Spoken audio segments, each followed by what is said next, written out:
అనకాపల్లి జిల్లా పాయకరావుపేటలోని నక్కపల్లి హెట్రో పరిశ్రమలో వాయువు లీకై 12 మంది అస్వస్థతకు గురయ్యారు. గత రాత్రి ఘటన జరగగా బాధితులను కంపెనీ అంబులెన్స్లో మండల ప్రభుత్వ ఆసుపత్రికి తరలించారు.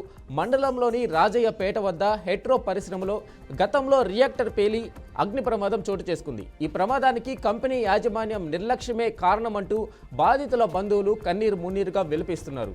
కాగా ఆసుపత్రిలో చికిత్స పొందుతున్న 12 మందిలో 3 పరిస్థితి విషమంగా ఉండడంతో విశాఖ కేర్ ఆసుపత్రికి తరలించారు.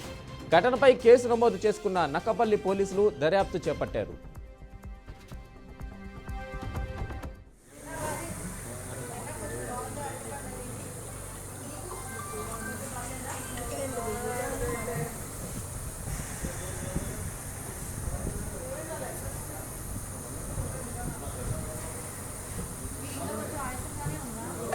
బాబు నీకు కూడా అదే టైంలో నువ్వే టైంలో అక్కడ ఎక్కడ ఏం చేస్తున్నావు? ల్యాబ్లో ఉన్నావా? బ్లాక్లో ఉన్నావు. నువ్వు కూడా ఫ్యూమ్స్ రావడం నుంచి పరిగెట్టి బయట పొద్దున పోయినా నీకు కూడా అంటే ల్యాబ్లోనే ఉండగా నీకు కూడా ఏమైంది ఈరోజు తెలుసుకోలాగా?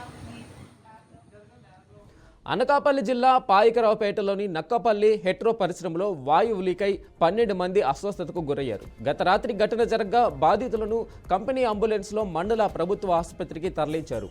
మండలంలోని రాజయ్యపేట వద్ద హెట్రో పరిశ్రమలో గతంలో రియాక్టర్లు పేలి అగ్ని ప్రమాదం చోటు చేసుకుంది. ఈ ప్రమాదానికి కంపెనీ యాజమాన్యం నిర్లక్ష్యమే కారణమంటూ బాధితుల బంధువులు కన్నీరు మున్నీరుగా విలపిస్తున్నారు.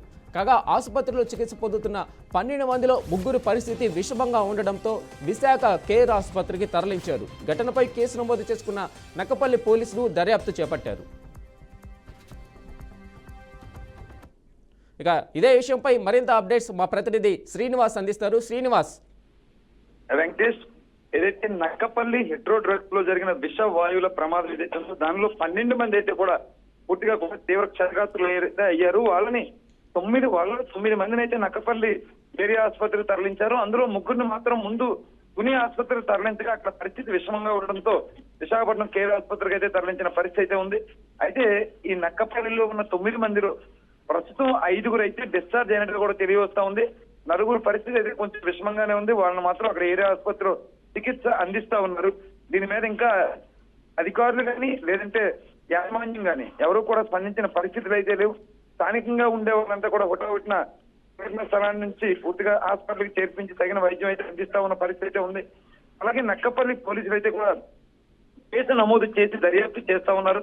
పూర్తిగా చూసుకుంటే వరుస ప్రమాదాలు జరుగుతున్నప్పటికీ కూడా జవహర్లాల్ ఫార్మాలో కావచ్చు, తెజ్జలో కావచ్చు, పెండిక్స్ లో కావచ్చు, ఈ విశాఖపట్నంలో ఉండే అన్ని ఏరియాల్లో కూడా పరిశ్రమలు ఉన్న ప్రతి ప్రాంగణంలో కూడా వరుస ప్రమాదాలు జరుగుతూ కంటిన్యూ మృత్యువాత పడుతున్నప్పటికీ కూడా ఏదో ఆ ప్రమాదం జరిగినప్పుడే క్షతగాత్రులకు కానీ మృతులకు కానీ నష్టపరిహారం చెల్లించి చేతులు తులిపేసుకున్నారనే విమర్శలు అయితే ఉన్నాయి.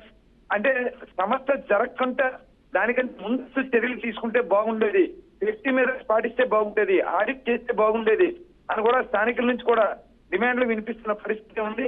ఈ హెట్రో డ్రగ్స్ బాధితులు ఎవరైతే ఉన్నారో వాళ్ళకి సంబంధించి ఇప్పటి వరకు కూడా ఎవరు కూడా కలిసిన పరిస్థితి లేదు.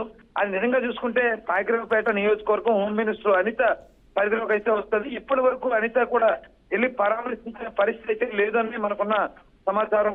వెంకటేష్, అయితే శ్రీనివాస్ చెప్పండి, అంటే అక్కడ నిర్లక్ష్యము, యాజమాన్యం నిర్లక్ష్యము ఎంతవరకు ఉంది? అంటే అధికారులు అక్కడ పరిస్థితిని పట్టించుకోకపోవడం, అక్కడ ఏం జరుగుతుంది అంటే దానిలో ఉన్న ఏదైనా మిస్టేక్స్ వల్ల ఇది జరిగింది అనుకోవచ్చా?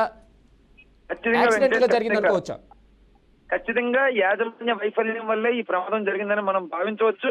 కారణం ఏంటంటే విషవాయు లీకేజ్, పైప్ లైన్ లీకేజ్, అందులో ఉండే పొల్యూషన్ లీకేజ్, అంటే వాయు లీకేజ్ ని కూడా ముందుగా ఆడిట్ చేసి దాన్ని క్యూర్ చేయకపోవడమే దీనికి ప్రధాన కారణంగా కూడా తెలియవస్తా ఉంది. ఎవరైతే ఎవ్రీ 3 months కి ఎవ్రీ 6 months కి సేఫ్టీ ఆడిట్ చేస్తూ ఉండాలి సంబంధిత అధికారులు.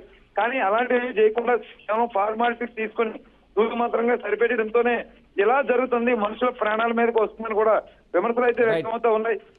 ఇది ప్రస్తుత పరిస్థితి. వెంకటేష్. Okay, right Srinivas.